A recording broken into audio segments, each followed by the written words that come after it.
As I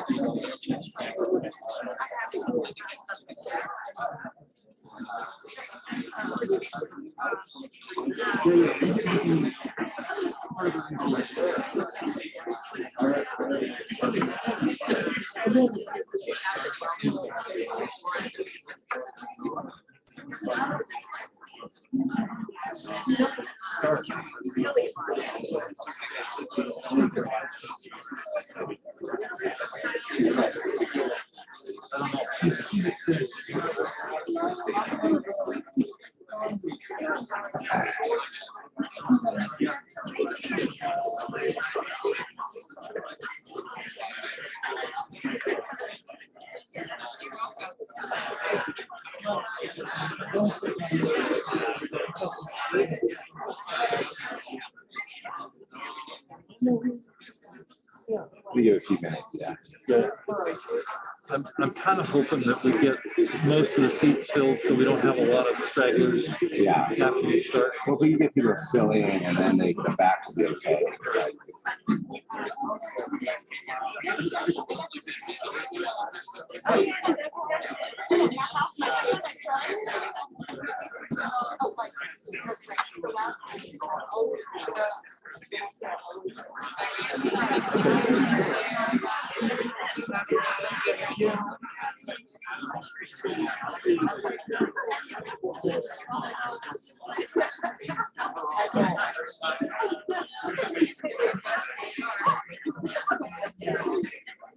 Quick question.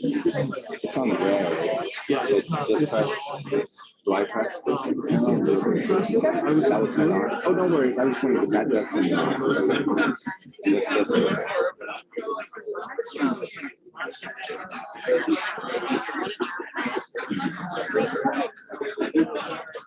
Lots of echo. There shouldn't be microphones.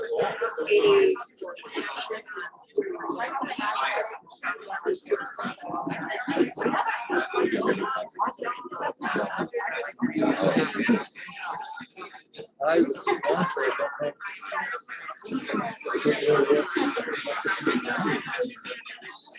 The elections off. The log is off.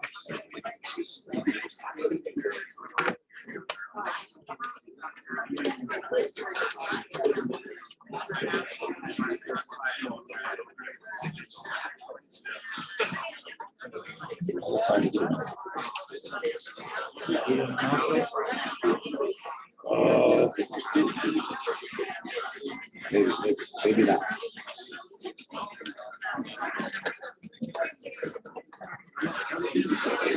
Yeah.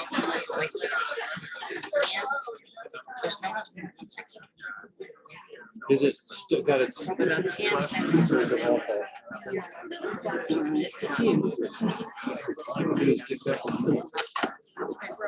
We got it.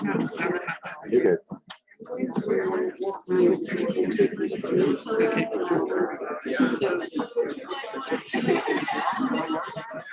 So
Right.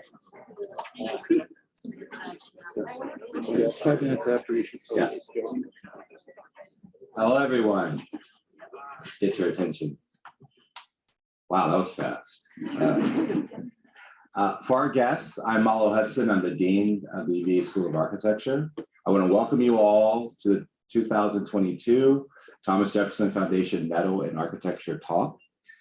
Before we get started on all the formalities here to introduce our great guests, I wanted to just thank several people who have been involved in making the last 2 days just so wonderful. I first of all just want to thank all my colleagues, the staff, the students, and all our alumni who have reached out and have been so supportive of everything we've been doing here and so supportive of today's medalist here at Frampton. I especially want to thank Jamie Satterley, who's been working tirelessly to make all of these things come together, along with Sneha Patel and Dick Smith. These are, and I'm sure I'm leaving out many other wonderful people.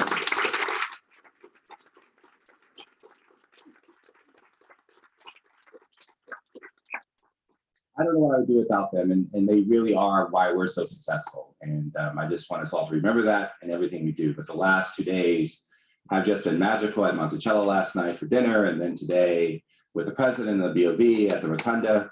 All the medalists have had a great time, including myself. And so I just want to thank you all for the work that you've done to make that happen. All right, on to the wonderful parts of this.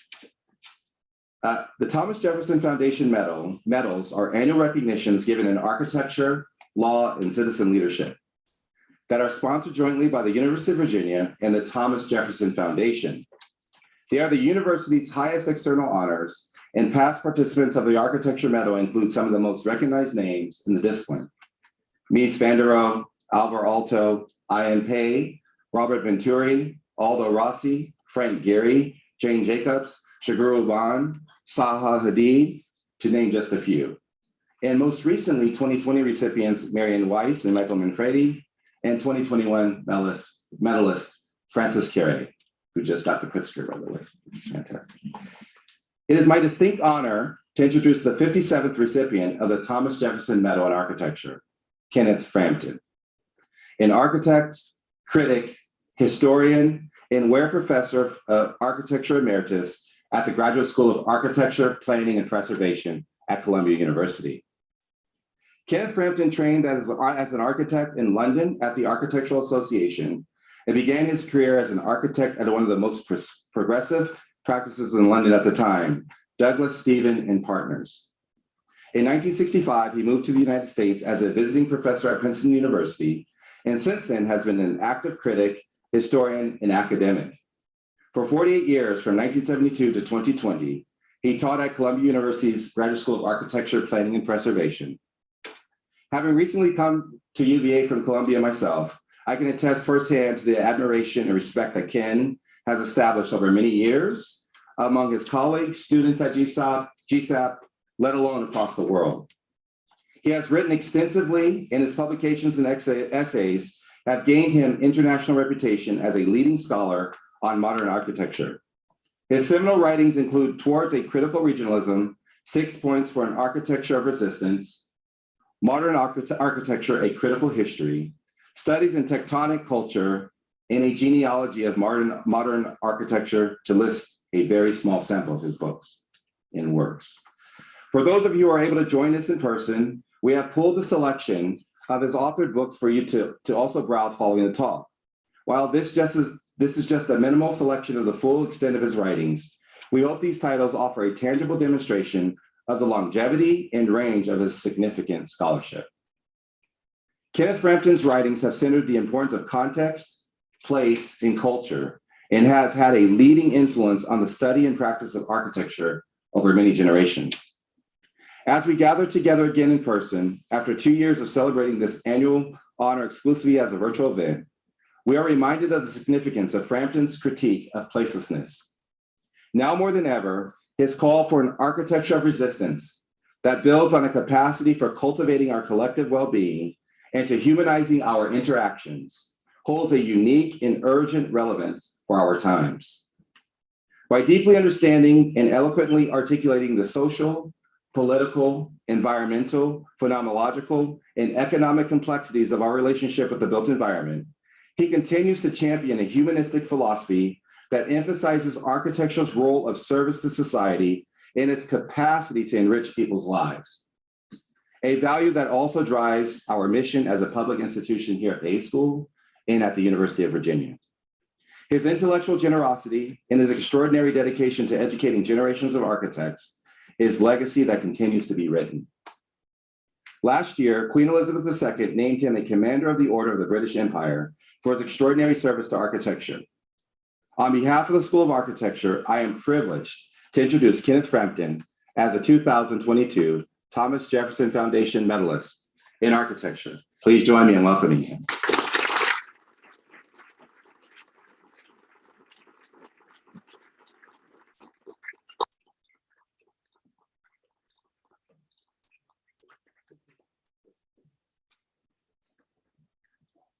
Okay, good.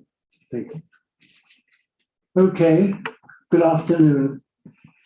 Here I am, and with a funny topic. I mean, anyway, well, maybe slightly too complex a topic. Actually, I originally had the idea that I would give a lecture with the title "The Presence of Architecture," and I had to abandon that, as you might imagine, after a fairly short reflection, because exactly what did I mean by that term, and how could one be more precise what one might mean by such a term? And why talk about it at all? Well, I think it, it's perhaps always been a difficult time to practice architecture, and now is certainly not an easy time to practice it. And the question arises, how can one define this field, which is always extremely difficult?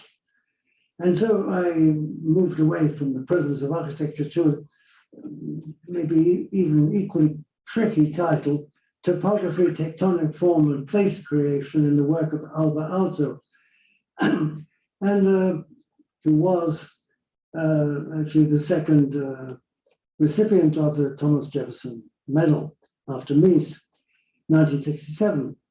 And so I thought sort of I could enter this issue obliquely, touching on certain points that would clarify what could possibly be meant by this combination of topography, tectonic form, and place creation in the work of Alvar Aalto. And I'm not entirely happy with this title, but I think it's one way of entering the dilemma of this field at this particular moment in history, I think. And I'm reminded, as I try to get into this topic, of Mies van der Rohe and not of Aalto, right? Actually, therefore, of the first medalist, Thomas Jefferson Medalist, and 1966. And Mies, well, he's only been not quite a decade in the States.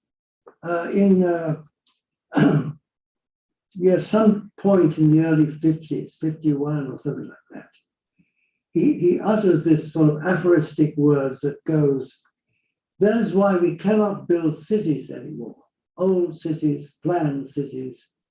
It goes on like a forest, and we shall have to learn how to live in the jungle and even do well by that." It's a very kind of ambiguous remark in a way, but I also think very insightful.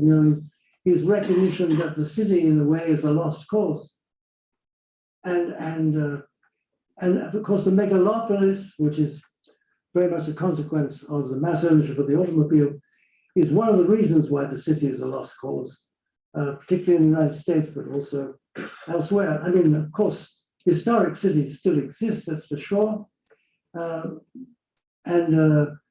but our ability to make cities, for example, that seems to be, well, non-existent, I would say. And it's very significant that the last British New Town is inaugurated in 1972. And I think Reston is probably around the same date in the United States. And that's a long time ago, 1972. And, we've kind of forgotten all about it. It's not even thinkable in a way.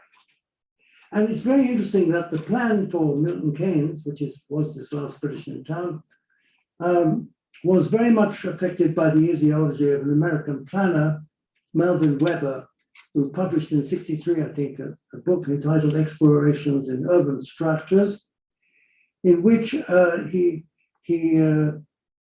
coins the terms the non-place urban realm and community without propinquity, these two phrases, which is sort of referring to a kind of automotive suburbia. I mean, of course, Southern California, from which he was briefly, in fact, a research scholar in the London University, and the planner Walter Bohr was on that.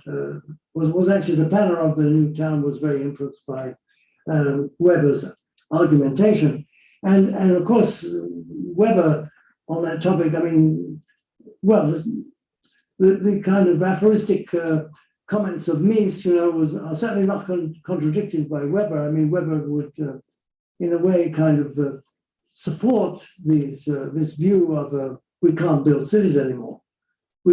For Weber, we could build non-place urban realms if we can quite decide what that is. And so one of the reasons for emphasizing place creation in the title is to see that as a kind of holding operation, a kind of regard condition for architecture. The possibility for an intervention, which has this kind of place created, it has this capacity for creating places, really, basically. Irrespective of whether that is architecture in the strict sense or whether it is landscape architecture, I think a field that becomes increasingly important.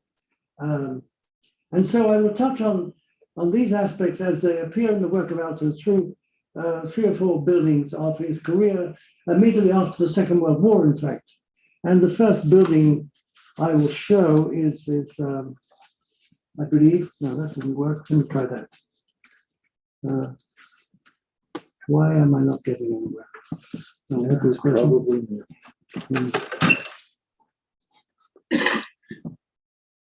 try it again. Well, we do indeed. Right. So the first building is. That also raises an interesting issue. I was talking to someone today about. About a Spanish colleague who, in fact, teaches here, and she said, up until very recently, all major buildings in Spain were the result of competitions. It's a phenomenon of Anglo-America that always, my entire experience from the 1950 onwards is that competitions we just don't do competitions, basically, and it's still the same, nothing changed.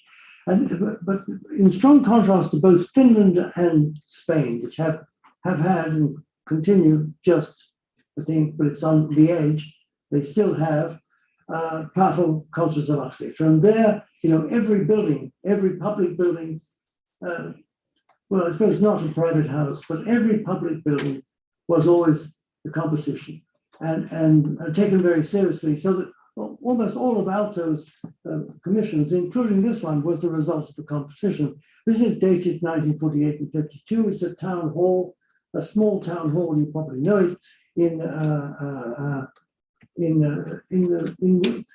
something that I think also never quite became a new town. In a place called San Isidro, which was, from an economic point of view, predicated on a plywood factory, but.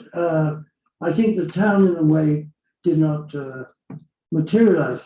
But I want to also talk about the fact that Aalto's early work, for example, was kind of neoclassic or Nordic classic. And at some point, he will shift to kind of so-called white international style modernism. But after the Second World War, he made a new start in which almost all of his work was brick-faced. It was reinforced concrete frame construction, brick-faced, and also made extensive use of wood. And what's important about this is, from the point of view of embodied energy, wood and brick are the materials with the least embodied energy. And of course, wood is kind of quintessentially the building material of Finland in a way, but well, it's just simply covered in forests, and its main export, or a lot of its Yes, I think its main export is wood or wood products. And I just had my colleague Peter Buchanan, who says in an essay, 10 Shades of Green, that wood from sustainably, that's a key term, wood from sustainably managed forests is the material with the lowest embodied energy. And so wood and brick are, of course, very old materials, and they're not, quintessentially modern materials. And Alto's work over the period 1946, let's say, to 1957, has mainly that character. And so, well, I'm slowly working into this question of topography, place creation, and also poetics of tectonic form, poetics of construction. So I think, the topographic, place creation, and poetics of construction are perhaps three values, so to speak, that can be said to be contingent upon the presence of architecture, to come back to this original title. But I now want to sort of float another idea, maybe there are too many ideas, I hope not, but is this question of the long-standing difference between vernacular tradition and classical tradition, at least in the Western world. But I think something of this also obtains in Asia as well. But clearly they are two different traditions. They're almost antithetical, and this building manifests aspects of both these traditions, so that this staircase here is in granite, in dressed granite, and is the main public entrance from the street into a sort of upper res publica, public place, before you actually enter into the council chamber, which is here. This is a library, which is part of this complex, council chamber, library, and there are a few apartments. And so one's rising to the top of an earthwork, and so I'm trying to contrast, opposites like vernacular, classical, earthwork, roofwork, because I think, and this of course takes me into other issues to series about primitive huts or ethnographic ideas about early building, where the emphasis upon the earthwork and the roofwork are perennial kind of issues. And on the other side of this public place, here you can see the City Hall and the roofwork of the City Hall. Of course, everything covered in bricks. This is actually the caretaker's apartment. These are grass-covered steps that are held in place by wooden boards and stakes. So it's the complete opposite of the stairs on the other side. And you could say that the stairs on the other side are classical, and the stairs on this side are vernacular, in as much as it's a kind of agrarian, it's an agrarian way of making a staircase. And of course, Finland had a very strong vernacular, and it was very much bound up with Finnish national identity. This kind of forest come agrarian culture, which in a sense Aalto was definitely referring to after the Second World War. And also like a composer like Sibelius, for example, was also alluding to this idea of this national identity. And so this is a place form in a way, and you see it. This is the earthwork, the mound is here, the kind of the agrarian staircase is here, and the classical staircase is there in granite, and this is the council chamber. And here, of course, I think these buildings were actually never built. It's the concept of a series of offices and commercial buildings. There's a kind of commercial frontage underneath the library at the top of the system. So you can see how also the placement, the site, reinforces the topography. So hence, it's a topographic character. And then, the question of tectonic form, well, of course, standing seam copper roofs have a kind of a tactile quality, as do these tiles, as do the bricks, of course, and the relationship between them and the bricks. The brick cladding, I want to emphasize once again, to a reinforced concrete frame construction. And inside the building, you have this opposition between, inside the council chamber, that is, you have this opposition between wood and brick. And And the wood is peculiar because it's kind of a rather, rather kind of ingenious rhetorical truss, that's exposed to the main kind of space of appearance at the top of this res publica.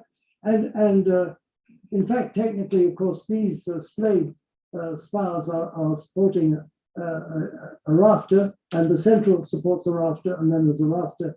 So there is a kind of regular beat of rafters above, which you don't see because it's supported ceiling. But the interesting thing about it, for me anyway, is that this goes back to a kind of medieval tradition of showing, achievements in structure, kind of heroic achievements in structure, which also bestow upon the space that is being covered by the structure a kind of honorific character. In that sense, of course, it's completely opposed to the classical. And here, there is a funny kind of hybrid between the fact that you don't see the rafters, so the boarded ceiling has a certain aspect that you could say relates to the classic, but you do see the trusses, which of course is much closer to the vernacular wooden construction. And so here is the top of the earthwork. There's an ornamental kind of fountain pool here. This tiled surface is all the kind of feeding the public offices of the municipality. I think ending in a little restaurant or sort of cafe here. And this is what the point of initial reception and also initial administration. And there's a staircase here which goes up to the council chamber. I don't, unfortunately, have the upper plan. So here's the granite stair I was talking about. Here's the library. Here's the the agrarian sort of staircase, and this is the earthwork. And what's going on here? Okay, too many. Sorry. Go back. Go back. No, now I'm going forward. Okay, fine. Less heavy-handed. Right. Okay. Yeah. So this is. I've always, of course, I have visited this building, and I remember the experience of going up these stairs. And I don't have an image of it, but you go on to a kind of council chamber floor, which is entirely in polished wood. And it's also carried by rafters that when you step onto the floor slightly gives under your weight. Very, very imperceptibly, but nonetheless noticeable, particularly after climbing the staircase in brick. So there is the energy needed to climb the stair. There's the friction of the brickwork. In terms of the impact on the body, tactile impact is very clear. And then when you go on to the council chamber floor, it's the complete opposite, so that there is a destabilization of the body as you enter off the brick staircase into the council chamber. So I think it's sort of that aspect of architecture, which is very sensitive and tactile, we could say phenomenological. This is present in Adjaye's work combined with light,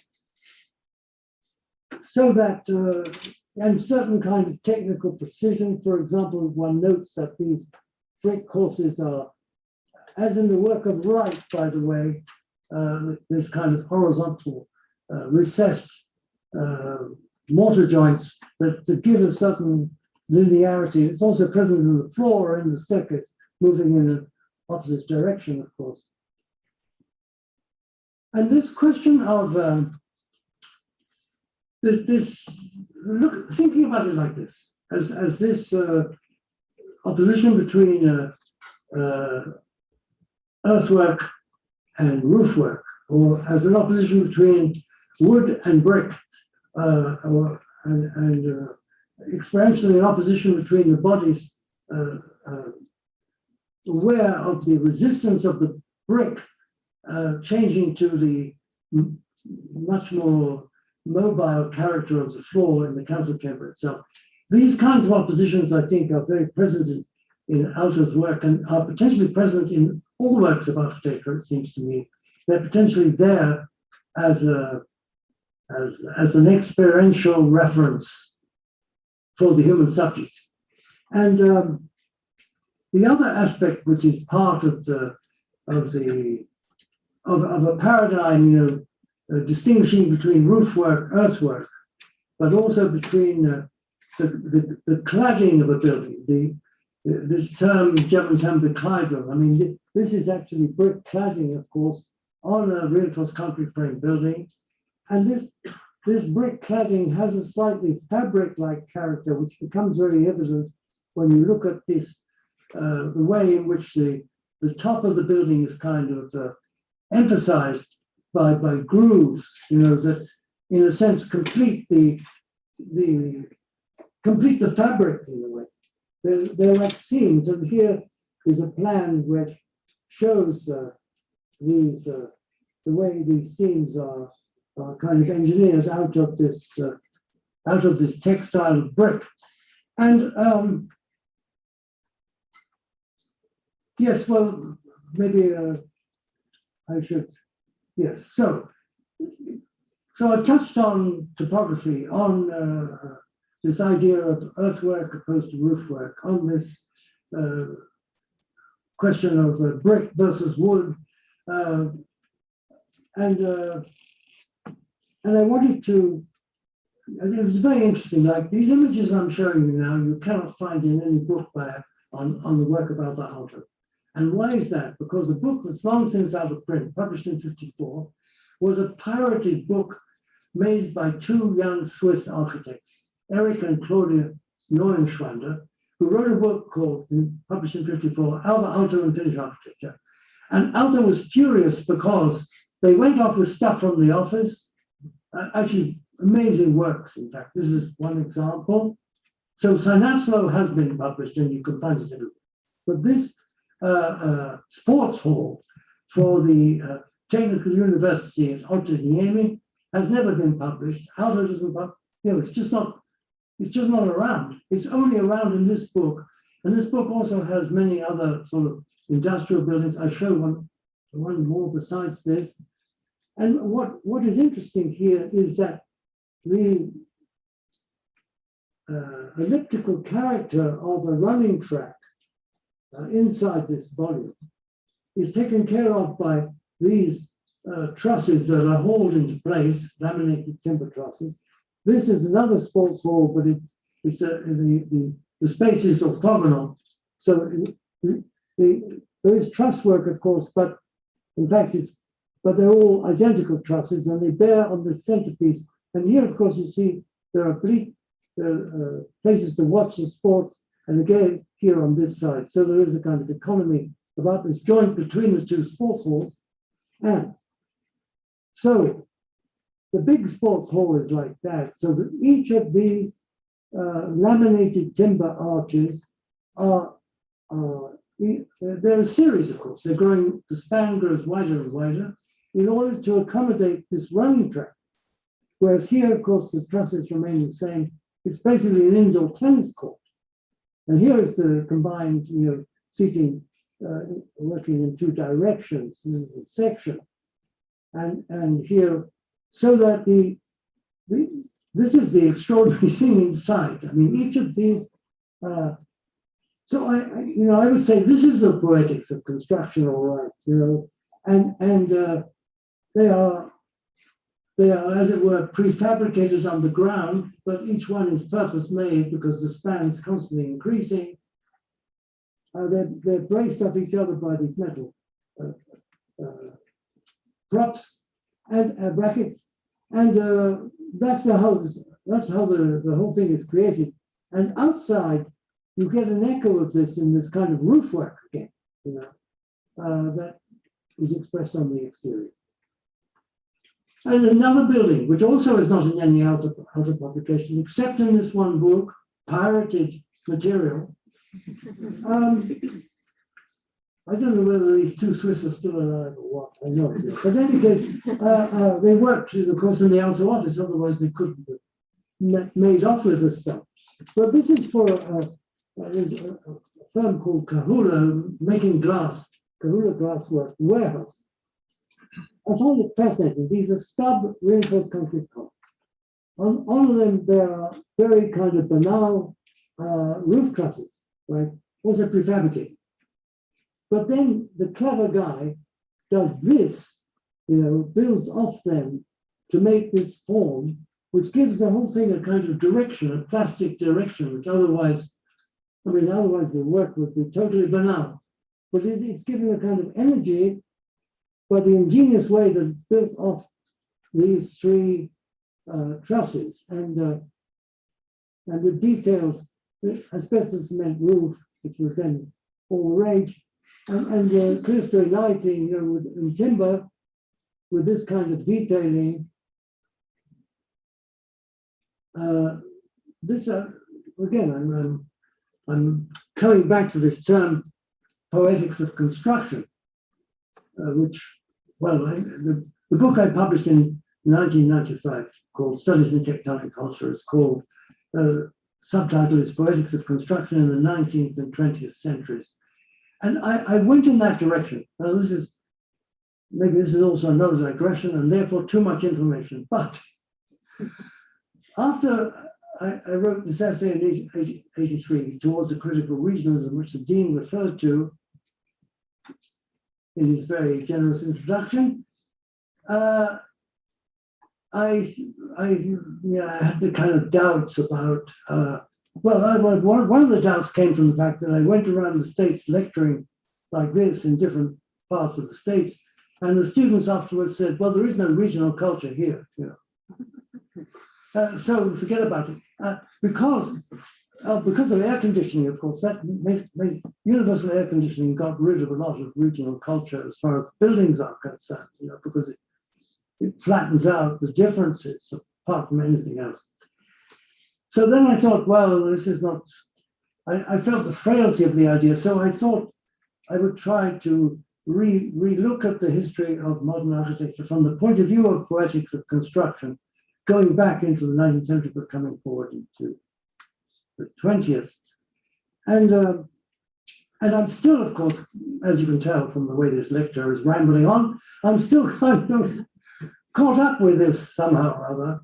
But I think Aalto represents a particularly powerful, who by the way, is completely absent from this book that I wrote in 1995, completely absent, inexcusably absent in a way. So this is the second building I want to talk about, which was finished in 1953, which is the National Pensions Institute in the center of Helsinki, which actually sits on a spectacular site at the end of this long axis. And I've been told, but I don't know whether it's completely right, that this had been reserved for an opera house or something of the sort, but it ended up from 48, I think he won the competition also in 48, and to 53 as a National Pensions Institute. And this says something also about the client, or about public buildings in relation to the client, in relation to the society. In thinking loosely about this lecture, I was reminded of a remark by Elder Van Eyck, in which he says, well, how can, if society has no form, how can architects produce the counterform? It's a kind of somewhat facile rhetorical remark, but one understands, the necessity really of having clients where there is an intention which is about the publicness of the society, and at that time in Finland, maybe in the entirety of Scandinavia, and it's still to some extent the case, there was after the Second World War, across the Scandinavian countries, there was basically a social democratic government, and this social democracy, which was involved with national health, the center of it was this building, a kind of almost a symbolic monumental work for the whole country, so to speak, which looks like this. And it's a monumental public building.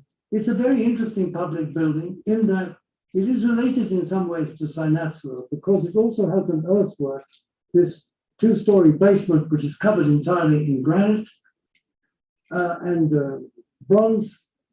And then you have this brick offices above with these continuous glazing, and of course we're again with reinforced concrete frame, but the exterior cladding of the building is primarily in brick and glass.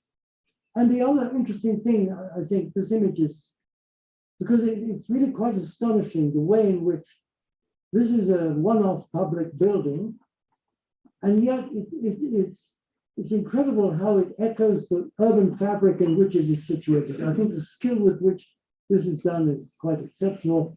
And we might note that this is a granite staircase going up, as in the Sinasalo City Hall, to an earthwork that's raised above the general level on the avenue that goes beyond. And this also, by the way, is a library building. So some of the program of Sinasalo is repeated in this National Pensions Institute. And well, we see it here. You can see the granite, I think, and the bronze doors. For example, these are bronze entrance doors. So this is the main entry, and this is the other side where you come out. Well, there isn't the same contrast between. There's not the same contrast between classical granite staircase going up and agrarian vernacular staircase descending on the other side. Here, there's also stone stairs, but there is this passage through the building to, and well, this is the library faced in stone, also with a couple of elements on the roof.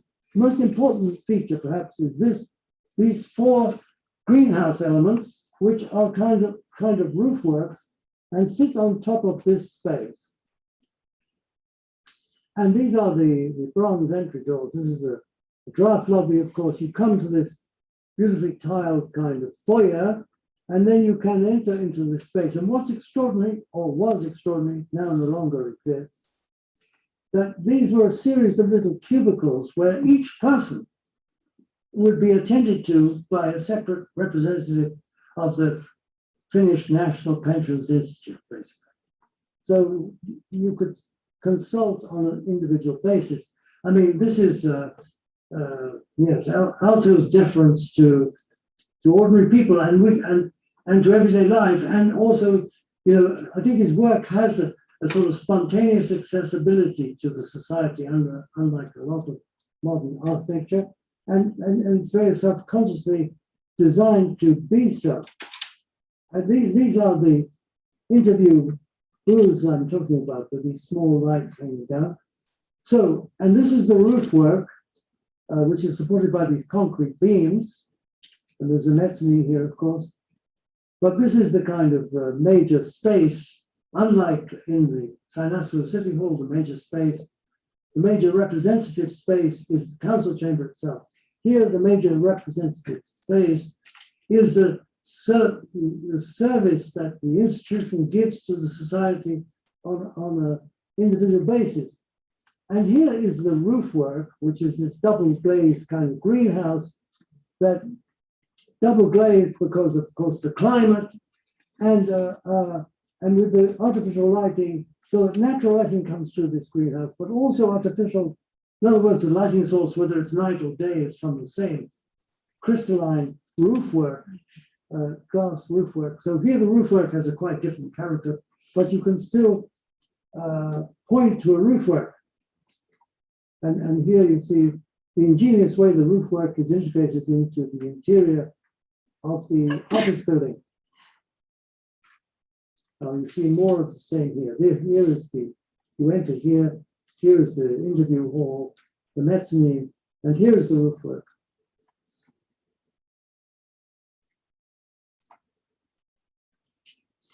So this, I want to go back now to the period of the so-called continuation war, which was, this is getting close to the present, you know, was the second onslaught made by the Soviet Union on Finland. The first one was the so-called Winter War, which the Finns won simply because they were so skilled in skiing and you know, guerrilla tactics that the Russians could not exactly deal with. But then there is a continuation war, and also relatively short, you know, just as the Second World War is ending. And Aalto is not there.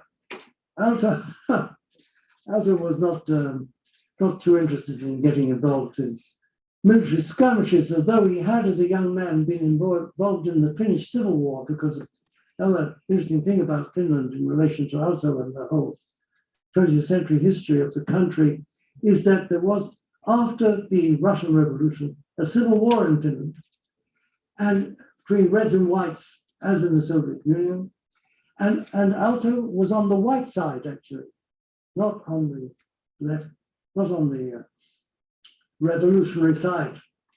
So in that sense, of course, Aalto is by definition, a kind of bourgeois architect that worked for the bourgeois elite of the Finnish timber industry. So that's who his primary clients were in the pre-war period, and also, of course, again after the war. But this building is during the war. It started in, it was not a competition, it was a commission, because William Worcester was then the chairman of the architecture department. I can't remember whether he was dean or chairman. Anyway, in charge of the architecture department in MIT. And what you see here is, of course, the classical MIT building, Beaux-Arts neoclassical MIT building, where the architecture building is somewhere in relation to this, the architecture department is somewhere in relation to this dome, always rather difficult to find. But then Aalto gets this commission because of Worcester to do this student dormitory. And then the extraordinary thing is that the student dormitory basically ignores the whole Beaux-Arts business completely, you know, and is a kind of big building form, again, reinforced concrete construction, but based in brick, with a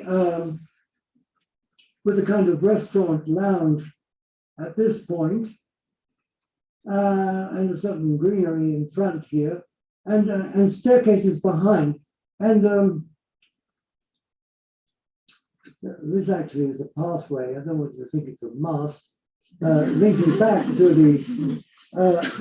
Anyway, so this is the Baker dorm, Baker House, the dormitory of senior students, and this is Storrow Drive, and here is the Charles River. So it looks onto the Charles River, and in fact, part of its form is justified by trying to get most of the rooms having oblique views onto the Charles River, and not to have frontalized relationship to the Charles River and to the drive for that matter. And so this is an early drawing in pencil, by the way, I discovered recently, where he has this strange notion, not completely worked out, of somehow integrating vegetation into the facade of the building. But you can see it's still very, very tentative. But this is the form of the building, and here is the main entrance from the campus. There's a foyer, and then a series of courtyards, a series of corridors, which are sometimes widened out into lounge areas and feed these either the larger rooms in pairs with pairs of students or single occupancy rooms, creating this rhythm in relation to this fluid form, in relation to a form that is, quintessentially topographic form. And so this is the, well, I'm sure some of you have been here, but this is, really, I think it's a cafeteria cum lounge, really, basically, on two levels, looking out over the Storrow Drive and the Charles River. And one might notice the kind of clinker brickwork, so that the brick cladding has a very strong tactile character.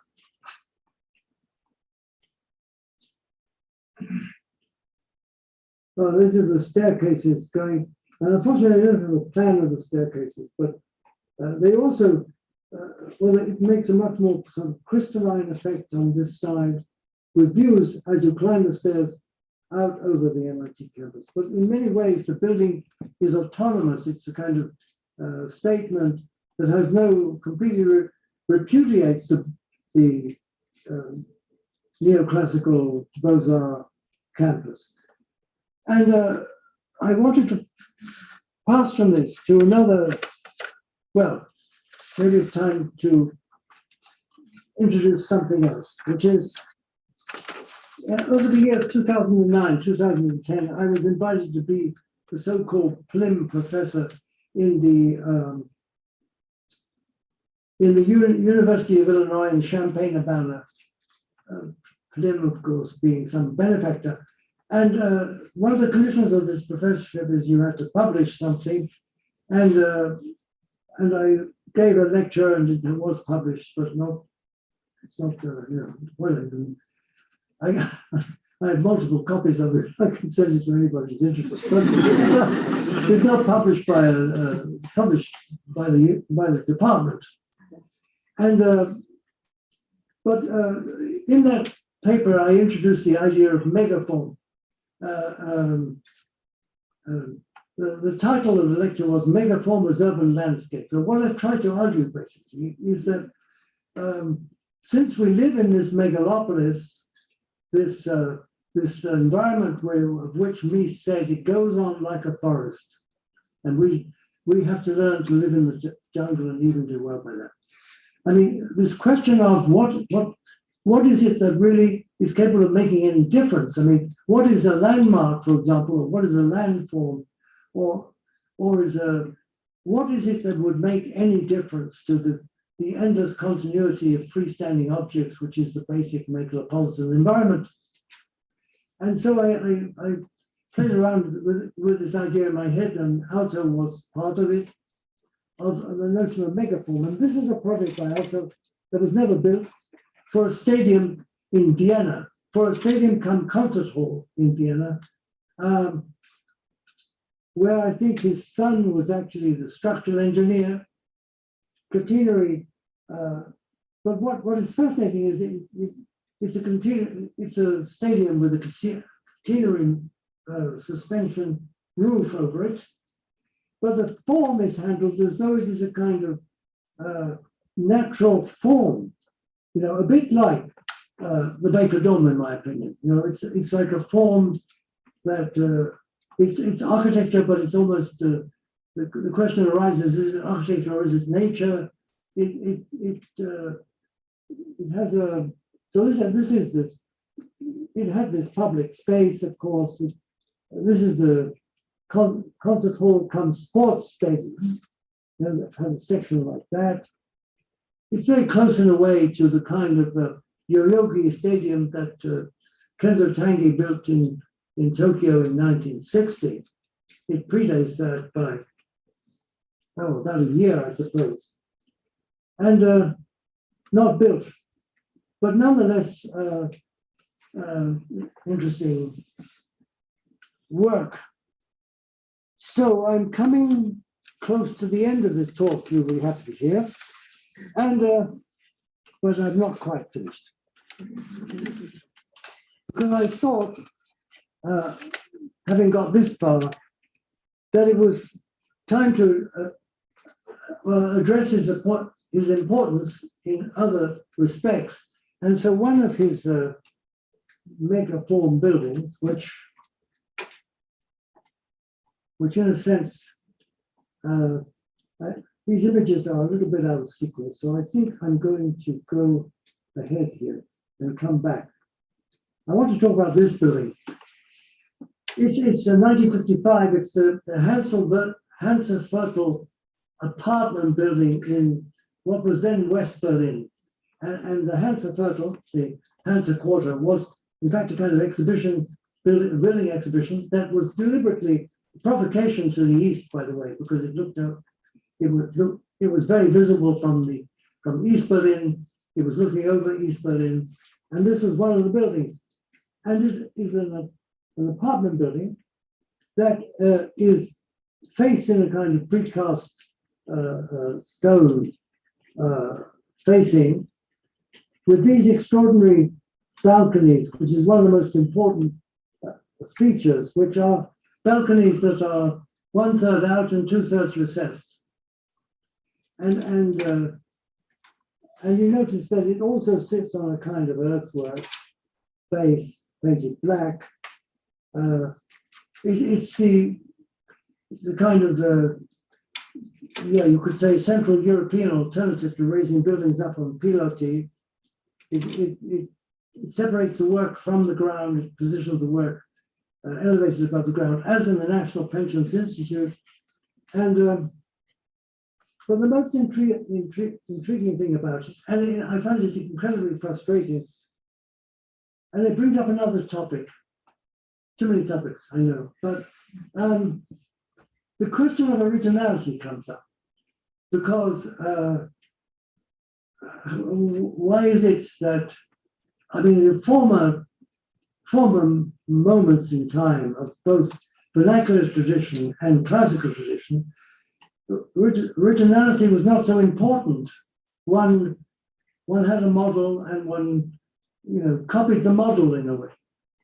And why it comes up in this case is that this is the balcony, which is really like a little terrace, quite handsome. The proportions of it are extraordinary, I think.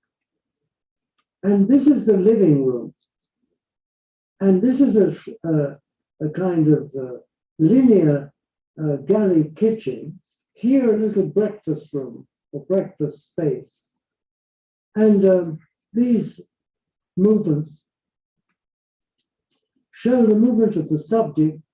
The yellow are bedrooms. This is a bathroom, internally ventilated, and this is a storeroom. So this is the kind of rather beautifully proportioned entrance hall. When you go to, if you wanted to go to the bedroom, in fact, you leave the living as an entirely still space, as a still space which is looking onto this terrace, and you can, of course, go out onto the terrace, and you can indeed, from the kitchen, serve food out on the terrace, or you can get a more intimate relationship between the master bedroom and the terrace. But the most important thing about the terrace is that it's partly, partly out of the building and largely in the building. So unlike all these ridiculous apartment buildings that were made in the 50s, 60s, 70s, with cantilevered balconies, nobody goes onto them because you feel like an idiot because you're completely exposed to not only to the weather and the wind, but also to public view. The totally absurd idea. And this is incredibly brilliant idea that actually Alta would never repeat, oddly enough. And every time I look at this, I think this is like a middle class standard. I mean, there are different variations, different sizes. This is the kind of classic piece, but here, the orientation is different. You enter here to the kitchen is here. This is the dining, and you can get this access to the terrace. It's not quite so deep as in other cases, but you still avoid, you have this still space in relation to the terrace, etc. So and here you see the relationship, say, for example, between the galley kitchen and the breakfast and the living and the terrace. I think it remains a very remarkable achievement, and it addresses the issue of middle class housing, and it ought to be a normative standard that the society could afford to build. It reminds me of the other issue, which is the question of its height. Because at some point in my life, I got very involved in low-rise, high-density housing, which this surely is not. But the question is not that high either. It's 8 stories.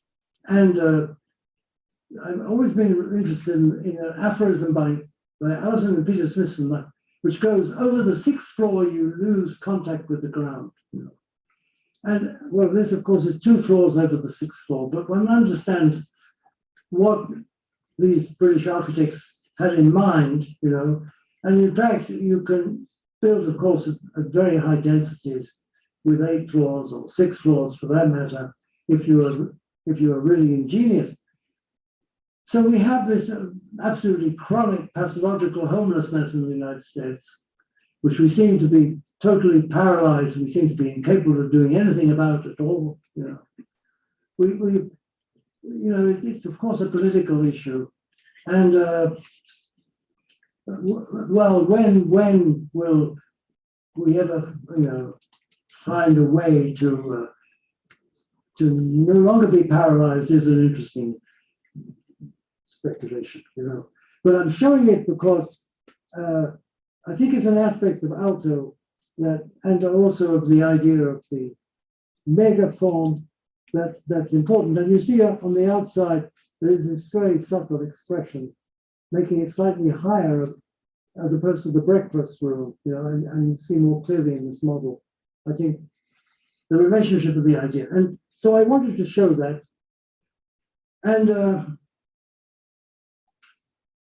And I wanted to touch on two other things, which has to do with topography. So topography, tonic form, place creation. Well, this is to do with topography, and it's a project from 1962, unfortunately, of course, not built. It's by Aalto, it's for the center of Helsinki. It has to do with the arrival of the autoroute. So this is actually the rail entry into Helsinki. This is actually Eero Saarinen's terminal, 1910, I think, in Helsinki. And this is I think, never built, but the idea of bringing autoroutes in, and of course, autoroutes in, well, spaghetti, of course. Here it goes underground and feeds into parking garages. I mean, exactly how, that's missing from the drawing. Exactly how it gets into the parking levels is not shown. And of course, well, it's disappointing we don't have that data.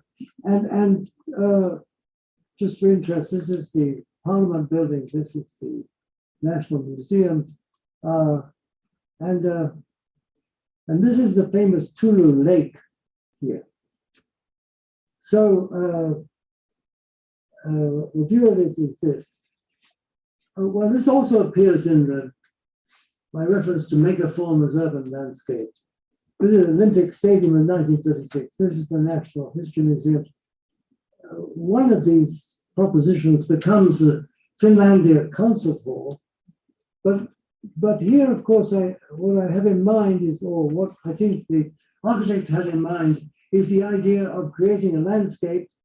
I mean, making a landscape out of the problem of parking automobiles, and also accommodating the autoroute as a kind of layered element adjacent to the 19th century infrastructure. And it's the same project, of course, from the other direction. And that goes back to me, for God's sake. But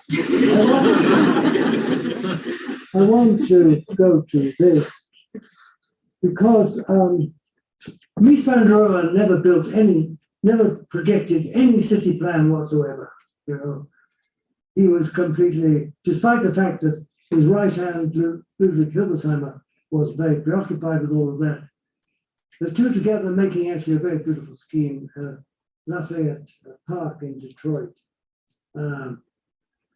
which has its own virtues. But there's no city plan by Mies, and there's no, in the sense of Le Corbusier, for example, there's no city plan by Aalto either.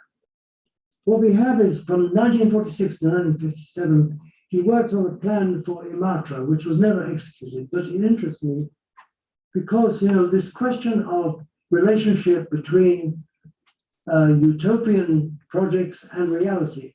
I mean, I think that this is the last kind of point I will end on this point, which is that well, mainly, that architecture at its best can be an intervention, intervention that creates a place instead of placelessness, and also provides amenities, which I've already hinted at. And also, like Mies doesn't get involved in planning. I mean, one of the problems is, and perhaps the dean would argue with me about this, but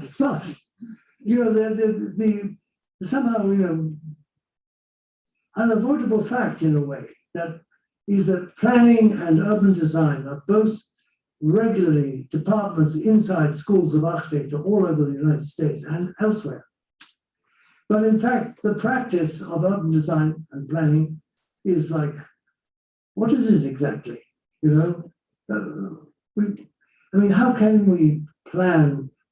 Well, it comes back to the out-of-the-night thing about if society has no form, how can architect, planner, urban designer produce a counterform? And what I find encouraging, but about Imatra, this, yeah, and by the way, there's an order vis-a-vis research. There's an interesting thing, like no one has studied Imatra. I haven't studied it. This plan for Imatra. What the hell was it exactly? You know, we had these kind of traces. This was the different sectors of the Imatra plan. We have here a code that shows you industry versus housing versus main rail and auto routes that parallel a river valley. But the plan, that's what I like about it, what I find so encouraging, is it's a kind of mosaic, really, where the new housing is part of the mosaic, you know, and also it's interwoven with forest episodes and fields and industry following the river valley. And you know, no one's ever looked at this. What the hell is it exactly? What kind of reality does it relate to? Well, somewhere here, there's another image. Yeah, that's it. So, and in this image, you can pick out, you can just pick out, I think, certain kind of settlement patterns, you know, different, yes. So perimeter block housing, really. So it's part of the outer legacy, so to speak. But what is it exactly? You know, actually, there are a number of things like that. For example, there is this extraordinary city in Brazil, Curitiba. You know, I don't know anybody or any architecture school, certainly not Columbia, ever got into its head that we should make a study of Curitiba, because it is a planned city that had a big social program, the products of an extraordinary mayor who was also an architect, Jaime Lerner, and an extraordinary planner called Rohe Wilhelm. And it's there in Brazil, you know, it functions. You know nothing about it, you know. It just is. I suppose somebody somewhere, or maybe in this room, has been there, but someone raised their hands right there.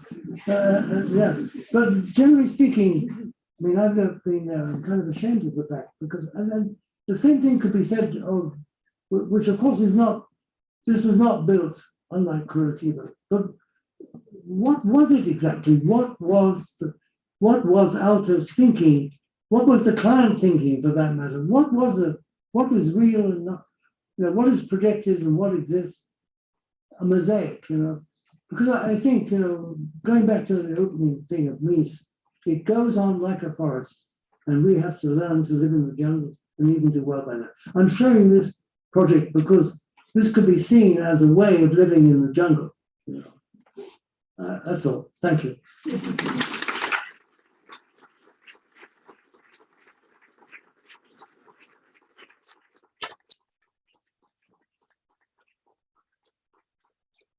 Well, we have time for a few questions.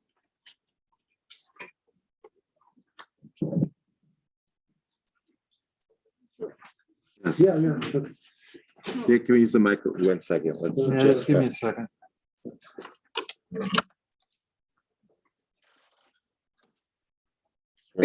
Yeah, just Do this. over there. So So Ken, you touched on so many amazing themes that we all have tried to visit in one way or another, I think, teaching.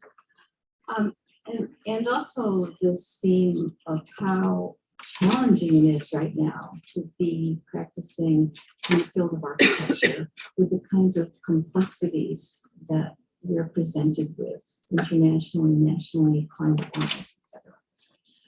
So I guess my question goes to this issue of how academies are set up with distinct different disciplines of architecture, landscape architecture, planning, and also in the discipline itself, that architecture owns a lot of that and takes from planning what it's allowed to work on, and then owns all the other disciplines.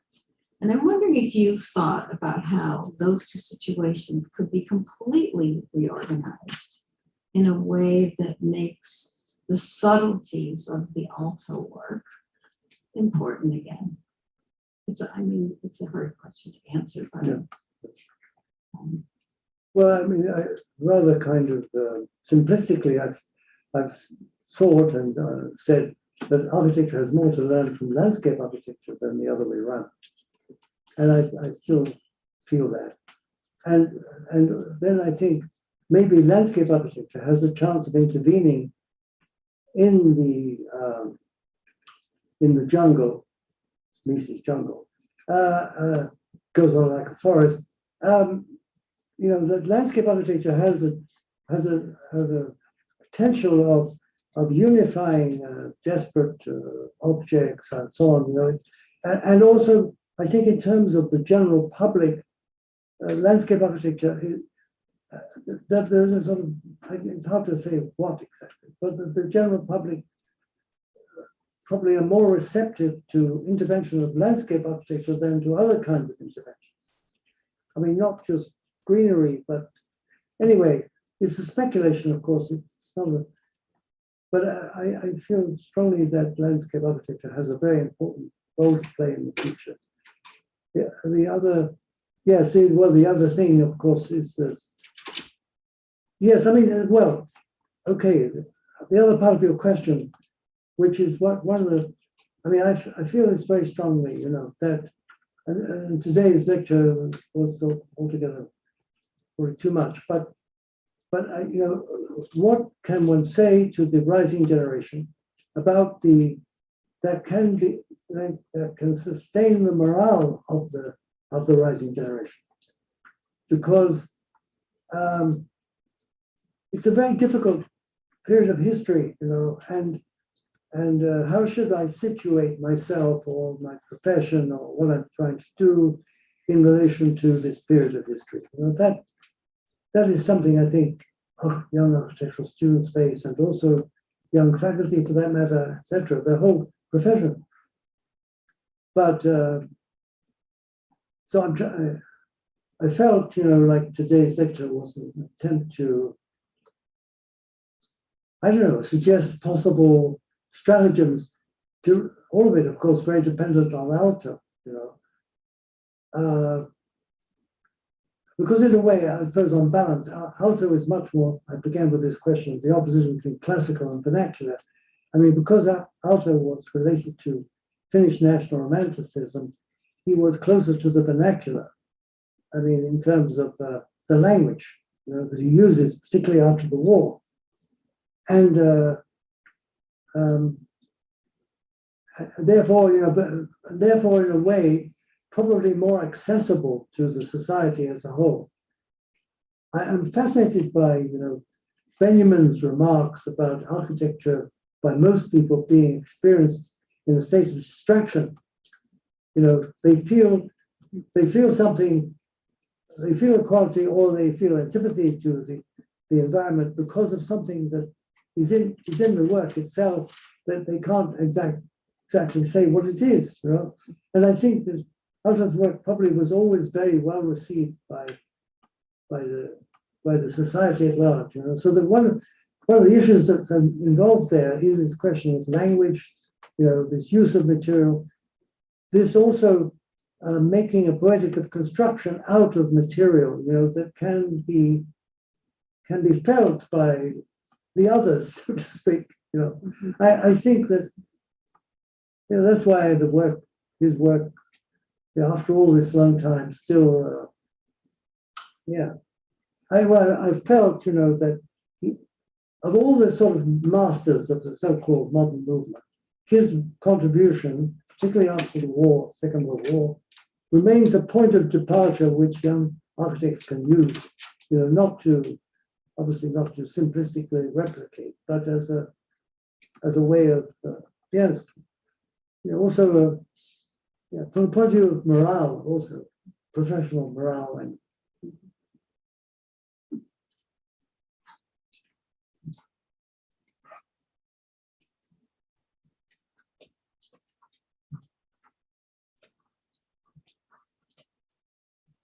oh, thank you for the great talk.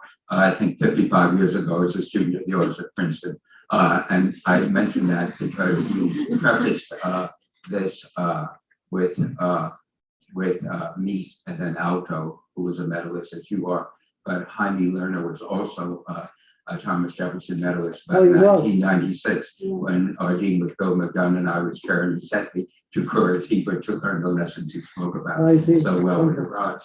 There were moments between the curricula of the school, architecture, landscape in particular, where they actually were working as introversions of one another. So it's in our DNA in a certain kind of way. Every 30 years we have to remember. Well, I'm glad I served to help you remember it. Yes.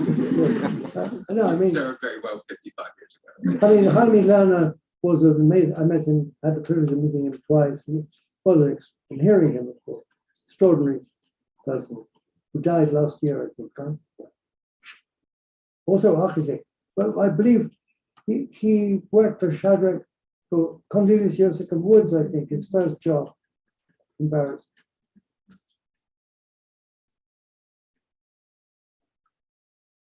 Time for one more question. Seemingly not. No. Well, I have a quick one. How do you arrange your books? They're not, it's total chaos. And, Right. total chaos.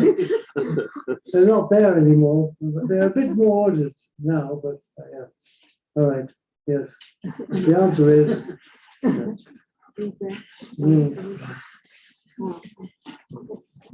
All right, good.